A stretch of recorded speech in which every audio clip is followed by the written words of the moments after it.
They're sneaky and they're up to something. They're up to something big. But see, and I believe we're onto it. I really, really do. Why do I say that? First of all, beyond their regulated liability network, I'm talking about the Fed and all of these major banks, which really, once again, you can barely separate those top banks, those large businesses from the governments. They're so intertwined. There's so much money going back and forth. They're one and the same. They walk lock and step with each other. That's why the people don't want them. Someone out there may say, oh, well, Mick, what makes you say that? Remember when they came out with Fed Now and all the people rebelled against the banks and they were saying how they didn't want a CBDC, they didn't want a digital system, because a lot of the people of the United States see that as a measure of control or something they don't want to have anything to do with, which I understand. But I'm using that as an example to show you the people don't want a part of that. Even if it comes through the legacy private sector, they're not really the private sector. If they're crossing over and they're so intertwined with the government, then they're pretty much a part of it. The real private sector are the DLT companies that are neutral and have real global reach. You get what I'm saying? Does that make sense? But it goes far beyond the regulated liability network. I'm going to show you right now. Now, listen, they've done what they call, and I'm looking at all these documents. I know you've been seeing them lately, this continued research. Notice how they separate what they've been putting out to the public with the regulated liability network as well. And then they talk separately about this continued research, these other experiments. What are these other experiments? They're not telling us. They're letting us know something's going on. And we know that already because we've seen the continued experimentation by the Fed and other governmental entities. We've seen it going on. We know some of the companies involved, like with the whole MIT thing with the Boston Fed. Then Made in Labs was involved in a few things. I'm not sure if they're still involved. So just as an example, there's just one little example. There's many, many. What are these other experiments going on? What's that about, right? But wait a minute. Look at this right here. When it comes to, it says, when it comes to a little bit of what they were doing, one thing they were doing, you tell me if this makes sense. They were testing domestic interbank payments. Wait a minute. Domestic interbank payments. Man, they were testing domestic everything, really. But they were concentrating on interbank payments here. It says this use case simulated wholesale payments between commercial banks and was intended to prove the core functionality of the theoretical payment system. Transactions were conducted in commercial bank deposit tokens and settled using a theoretical wholesale central bank digital currency, a tokenized record of central bank liability. Wait a minute. But if the people, once again, it goes back to the people. See, I know a lot of individuals like to devalue the people of the United States, the part that they play, but don't. They're major. This is why anytime they do something, they sort of have to run it by the people first, although they like to downplay the people. Right? So just like Fed Now, once again, that Fed Now system really hurt them because the people said, wait a minute, we associate CBDCs with bad things like traceability and lack of privacy and a lot of other bad things, right? So the people start backing away. That hurts the banks. Why? Because then there's increased deposit flight because people don't want to have anything to do with those systems. So those banks get injured. So you can't just come out. If they were to do this and they come out with it, if we're going by what has been already, what has already occurred, if they were to come out and say at any point that they're utilizing a digitized system for any reason at all, they're going to be hurt. People are going to walk away from it. Then what purpose would it serve? They need the people, right? So now let's put this into perspective. If they can't come out and do it themselves, if they can't outright say we're going to use a digitized system for interbank payments or for regular, to cater to the regular people, then how do you go about it? Because we know they still want to achieve it, correct? If they still want to achieve it, what is the only other path they could do it through? They can only do it through the real private sector, neutral distributed ledger technology companies that have true global reach. They're not rubbing the people the wrong way. And what else? Listen, if you go in with companies like Ripple, Algorand, Stellar, if they're going to be involved, Quant, Flare, Chainlink, Solana, it goes on and on, Zenfin. If you're going to go through them, they're going to offer products to the people and come to the people and say, listen, just like with Batcoin, which is one of our original coins from way back when, made good profit in that 2021 bull run, by the way. But just like Batcoin, they're going to put the data of the people in their own hands. The people's fate will be in their own hands. And the people love that. They want to be in control of themselves. They want to be in control of their information. It literally is the opposite if these bank coin companies play it right. I mean, listen, I don't work for them. I don't know what they're going to do. I just know what's logical and reasonable. But if they play it right, it's literally the opposite of what the legacy system is trying to do. They want to take the data away from away from the people, make money off of their data. They want to look in and spy on people, etc. And that's what the people take umbrage to. The bank coin companies don't have to go that route. They have a complete option where they can come in and say, listen, we don't want to look into anything. We're just here to make some money. Here, you're in charge of your data. Here, you're in charge of your security. Here you go. You have an offline cold wallet or hot wallet, whatever, that puts all the power in your hands. And you can delegate, and you can stake, and you can lend out. The people are going to be drooling all over themselves for that. This is what I'm saying. So now we're in a situation. So you following it so far? So now we're in a situation where the government wants something that they can't have without us. One, the people want something they not just want, they need. And I'll tell you why they need it. It's not just what I just said, but the people, just a few. I don't think everybody's going to be in on it. I don't. But when it comes to RWA, that's going to be life-changing wealth. Not financial advice. Make up your own mind. I'm just sharing my own thoughts. Not financial advice. But with interbank payments and RWA. Now, with interbank payments and B2B, that's not something the regular people are going to go for. They don't want to understand that. They don't want to wait long term for that. But see, when RWA hits, it might hit like an earthquake, just suddenly, boom, out of nowhere. That they like. They like fast money. They like big money.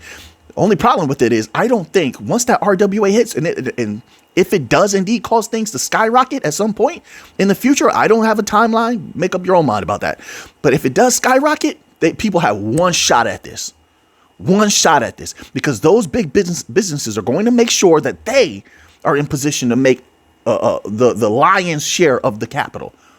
They're making sure they're in position to take as much as they can. They don't care about the regular people. Get what I'm saying? So that's why you have this small group, I think, of people that are actually researchers that know that, hey, there's a moment coming where because of easeability of use, streamlining, this could happen very quickly, period.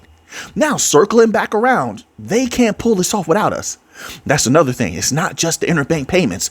You see, now we're looking at the more governmental side, the federal experiments and such like this with the whole RLN. And then on the side, once again, they keep talking about these ongoing experimentation without elaboration. Why don't you elaborate a little bit? Because you know you can't. Because if they were to elaborate, it's going to make people too bullish.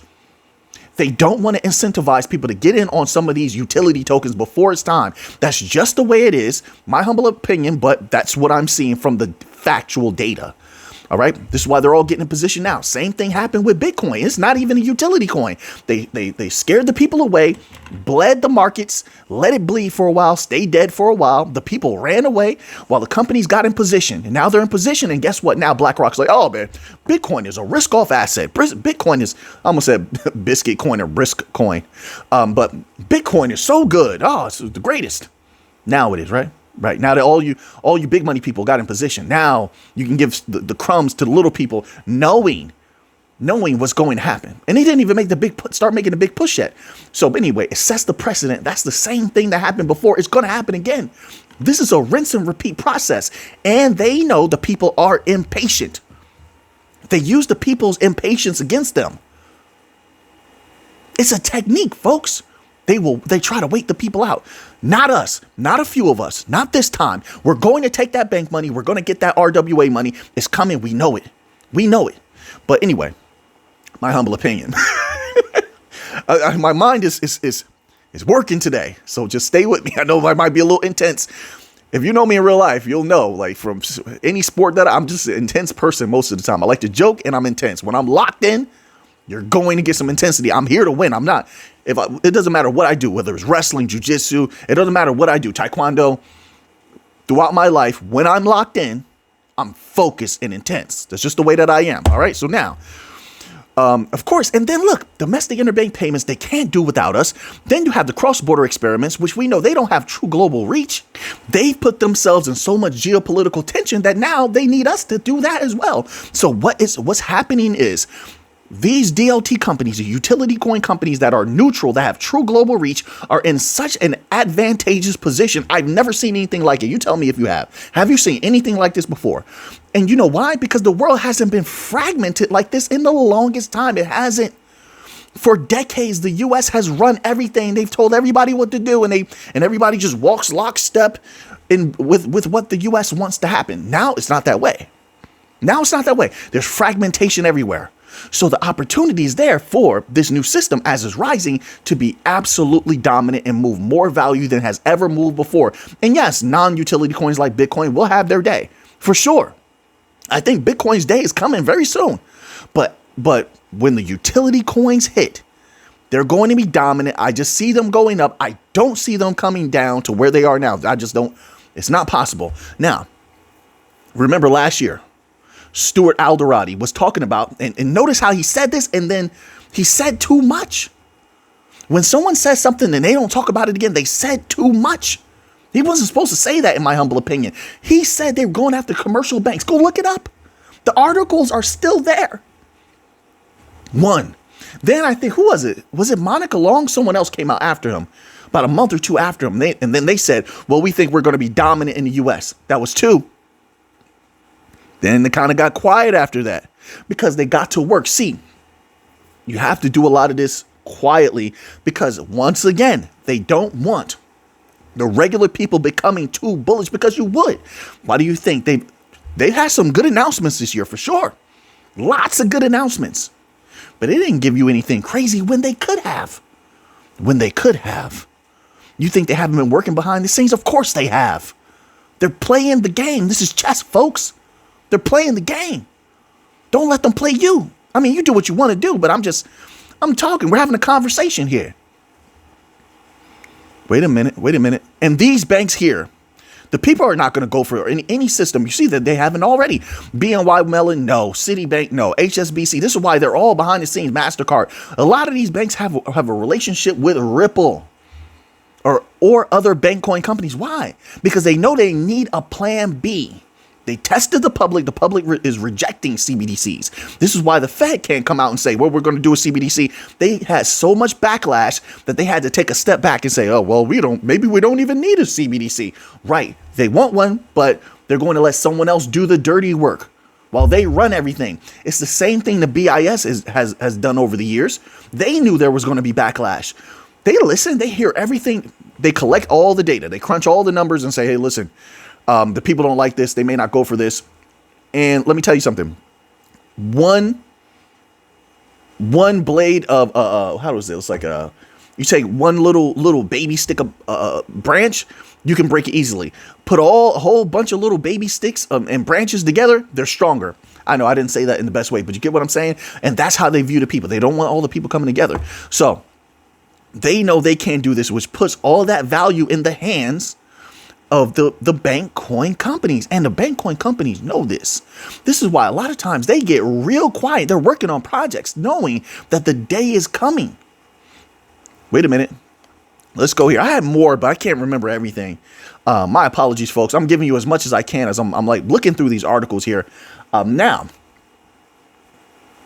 pay attention to this global domination that is happening, right?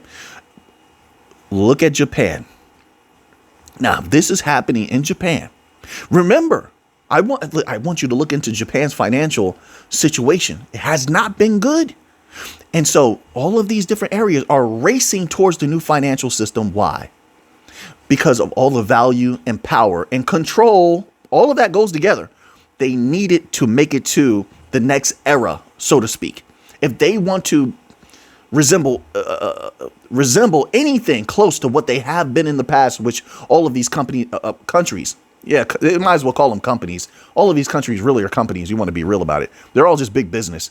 But anyway, if they want to resemble anything like what they used to be, they're going to need this. If not, they're going to crumble like all prior civilizations crumble. Everything rises and falls. They know they're in a period where there is a fall. They're trying to build something, build their way out of it.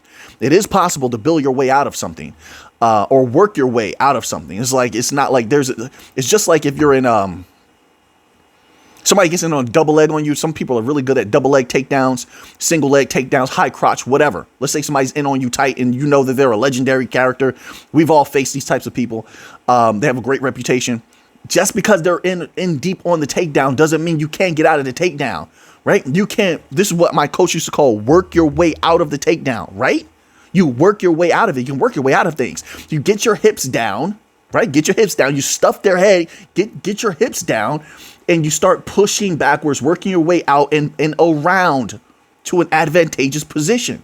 Or you can just break away. Really, get your hips low. You can break away. But the bottom line, what I'm saying is, you can work your way out of trouble, out of bad times. They know this. This is what they're attempting to do. So you have all of these developments in places like Japan. Now, if this is happening in Japan, right, where they're going hardcore with DLT technology implementation and experimentation, you have SBI there. About a month ago, they're talking about how much they're doing. They've been talking about it the entire year. Then we had Ripple come out. They said they're working hard there as well. All of this going on. Then you have the independent experimentation that's going on in Japan with DLT technologies, and they're definitely going to need it. Now, once again, right now, in my humble opinion, because I've been watching Japan's financial situation for quite some time, I think China is in the worst position. This is my humble opinion. I could be wrong. Maybe you see more data or some different information than I do. I can respect that. You respect my viewpoint. How I'm going to respect yours. We're here to build. We're going to build here. The old era had their age of destruction. We're building right now. That's what we're doing right here. We're going to build something. So I think China is in a worse position because of those banks. Did you see the video the other day? I may not have been so eloquent, but if those banks go down in China, it will set off a domino effect. There's so many things intertwined in this world right now. There's no way around it. You got banks that might go down in the US. You got banks that might go down in China. This is not a mistake, folks. It's the ending of whatever age that we're coming out of as far as the energy within the financial environment. Something new has to be born. It has to be. Out with the old, in with the new is the law of the universe. Cause and effect. Everything rises and falls. Everything has its seasons, and it's time for a new season.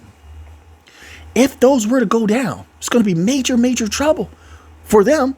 And they're going to try to reverse that into a positive by building out of it and saying, listen, this happened, so now we need to implement this system. We need to do this. And the people will feel it, because if banks go down, first thing you're going to hear about, well, first of all, the big money is going to take their stuff and run. Let's be clear about that. This always happens. They're going to get out first, is what I mean. By the time they get out, then the regular people will be panicked because it'll hit the news. They'll be running to the banks. Whether it's China or US, it's the same thing. The people will panic. They'll be running to the banks. You're going to get bank runs. Now, the people will remember that adrenaline rush, that panic. So when the governmental entities and banks step in and say, hey, we need to implement these changes, people are going to go for it. They're going to go for it. So now, circling back around, I didn't even start reading this article yet, but I feel like we're doing good today. I feel like we're cooking today. We're getting we're generating good thoughts. We're brainstorming. We're considering information that's in front of us right now. So then you have this article here. Ripple President Monica Long sheds light on SEC case. I don't care about that. RLUSD launch. I don't care about that. Strategic plans for XRP. Now, one thing about Japan, I'm going to tell you right now, very technological country. They tend to lead, and I'm telling you, they set an example when it comes to technologies. They tend to set an example for a lot of other places. Okay, and other places will follow in their footsteps. It's said that a lot, not just the SBI, but we read some articles a while back. I can't remember who it was. There were other industry representatives that were talking about DLT, and they were talking about Ripple, as a matter of fact. Now, they didn't say, oh, we're going to use Ripple, but they were saying it was interesting technology. That's all I need. That's all I need. This is coming from Monica Long. It says, quote, in Japan, Ripple has a long-term partnership with SBI Group. She's reiterating this. Why? She wants the people to know. We're here. We're working. That's what she's saying. We're working. We got a relationship with these people. So when they work, we're working. Their work is our work. They're our partner. So when you see SBI moving around, and they're doing all this stuff, and they're coming out with news after news, over the last few months, they've had a good amount of news, way more than prior years. She's saying, listen, when you see them doing something that represents us, this is how I interpret it. I mean, there's a lot of ways you can interpret this. That's definitely one of them. Let's keep going. So Ripple has had a long-term partnership with SBI Group, which has implemented a number of enterprise use cases using XRPL, including the adoption of the Expo 2025 digital wallet NFT. It says another example is consulting firm Hashkey DX partnering with SBI Ripple Asia to leverage XRPL for corporate solutions. Can we get an update on that? You think that's small? Who have they been talking to about corporate solutions? I want a list right now. I want to know. Ripple, can we get a list? Because it's been some time now. Folks, you think they haven't been working? This is a for-profit company. That's part of what I love about Ripple, because they're incentivized. They want money just like we do. They have to be on their job. They have to take the meetings. They have to do the hard work, and they have a good team. If they had a trash team, I would say they have a trash team. They don't. They have a good team. I'll call it like it is. But they've been working on this corporate solutions. This has been like since the beginning of the year. They've been talking about something like this, right? SBI has been going hard with it, talking about how they want to bring in more partnerships, and they want to bring in more, what do you call that? Use cases or solutions, so their clients can make more money with specifically XR. They said specifically XRP. They didn't leave it to mystery at all. Who are these corporations you've been talking to?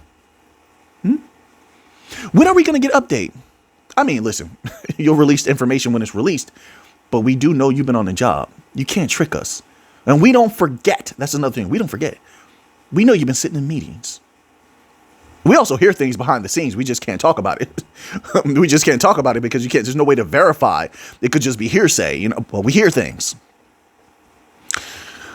It's going to be interesting when they start releasing big news, especially US-based news, Ripple I'm talking about. Another example is, then we read that little part, in August, tokenization platform. Then they even talk about Open Eden. We just talked about that yesterday. Tokenization of T-bills is a start. People don't get that. They say, well, T-bills, that's nothing. No, it's not nothing in the future. I said bills and bills and bills. First of all, that's not nothing, but it's just a starting point. You start here and you fan it out. And it gets bigger and bigger and bigger. But you have to start somewhere. It's just like in a sprint. You might not start at top speed, but you get a couple of steps in on that sprint. Now we're cooking. Now we're running full blast. We're on fire. Right? That's how this is. Right? That's how I look at it. But now let's go here. Okay, so we talked a lot about utility coins, bank coin. I'm not sure how long this video is right now. I have no clue, folks. But I feel like we did a good job today. I hope people are enjoying the content and doing some good research, trying to keep it entertaining for you as well. Look at this. There continues to be this news push with BlackRock. They're leading the way. BlackRock Bitcoin ETF posts September's biggest daily inflow, over $180 million. I'm telling people Bitcoin is bullish, not financial advice. Not financial advice. Just my opinion. But it's bullish. I'm seeing more and more bullish articles because the people are starting to see. They're realizing nothing can stop this Bitcoin bull run that is coming. Nothing can stop it. They hate to hear it. There's going to be ups and downs. That's natural. It's natural. There's plateaus that are going to be hit. That's natural. You go to the gym and you lift weights. Sooner or later, you get shredded, you get buff. Sure, you're going to hit a plateau. You want your muscles to be bigger. You want to be stronger. You hit a plateau. And guess what? You got to work to break through that level. And there's always a new level. Always. Same thing about everything in life. So you're going to have that volatility. You're going to have some consolidation. And it doesn't change the trajectory at all. Not one little bit. Just like gold. Right now. Nothing, whether gold goes up, goes down. We're looking really good. The future says that gold is going somewhere higher. Where? I don't know. But it does say it's going somewhere higher. Just got to be on the ride to see where it goes, folks. BlackRock's Bitcoin ETF saw the highest daily inflow of any fund this month. on September 25th. The people aren't ready for this next bull run. They're not. They don't expect it. They're going to be shocked. It is what it is. I'm not going to be shocked. Silver, I think, is going to take people by surprise also. Yeah, people are sleeping on silver. Go ahead, by all means. More silver for me. The world's biggest asset manager, BlackRock, attracted $184.4 million in inflows on September 25th for its spot Bitcoin exchange traded fund, marking the month's highest daily inflow of any fund. The Bitwise Bitcoin ETF was the only other fund to see inflows on September 25th, pulling in $2.1 million, while Fidelity Wise Bitcoin Origin Fund and ARK 21 shares Bitcoin ETF had outflows of 33.2 million and 47.4 million. Let me keep it all the way real with you, as the youth would say, as the interns would say. Let me keep it a stack with you. Yeah, they taught me some stuff. I don't care about this stuff right there. You know what this does? What I see when I think about this, when I read this, I see mental conditioning. The people are hearing about Bitcoin ETFs every day, right? They're hearing about big companies investing in Bitcoin ETFs every day. Take the ETF out. What are they hearing at their essence? Bitcoin good. Big companies are buying Bitcoin. Bitcoin is making the big companies money. And then the people start thinking, maybe I can make some money too from Bitcoin. If it's safe for the big companies, maybe it's safe for me. They start thinking. This is psychological conditioning. You think BlackRock doesn't know this? Valkyrie doesn't know this? Wisdom Tree doesn't know that? They know. They know. This is a game. And one more piece is moving slowly, but one more piece moving on the chessboard. You need to understand, it's an ancient cultural thing. They take it very seriously. They see everything as a chessboard. Everything they do is premeditated. There's nothing done by mistake. There are no coincidences. Coincidences but cause and effect unrecognized, folks. They believe in that 100%. Even if you might not believe in it, they do. And they're moving something. They have motion. They have power. So if you're going to play the game, you better understand your opposition. So now, wait. I was talking about silver. I had two more articles, but I'm just going to do this one because, once again, I don't know how long this video is today. Let's end off with silver. This article is titled, bear with me one moment. This article is titled, "Silver Surges to the Highest Since 2012 as Precious Metals Rally." The giant is waking up. Maybe the giant is waking up a little bit. I think more so in the future, but we'll see. I could be wrong about that. Silver hit the highest level since 2012, while gold reached a new record as expectations for additional Federal Reserve interest rate cuts boosted precious metals to white metal. Well, why did it shift? The entire thing just shifted downward. Anyway, so I'm not even going to try to remedy this here. It's going to take too long, but I don't know why this website just shifted like that. But silver is looking bullish.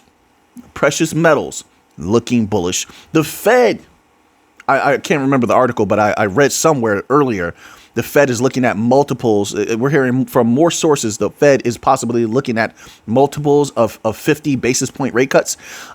We shall see about that if they stick to that. But man, oh man, things are getting interesting fast, folks. So now that you have that information, what are you going to do with it? I know what I'm going to do with it. So until next time, everybody, let's get to the money.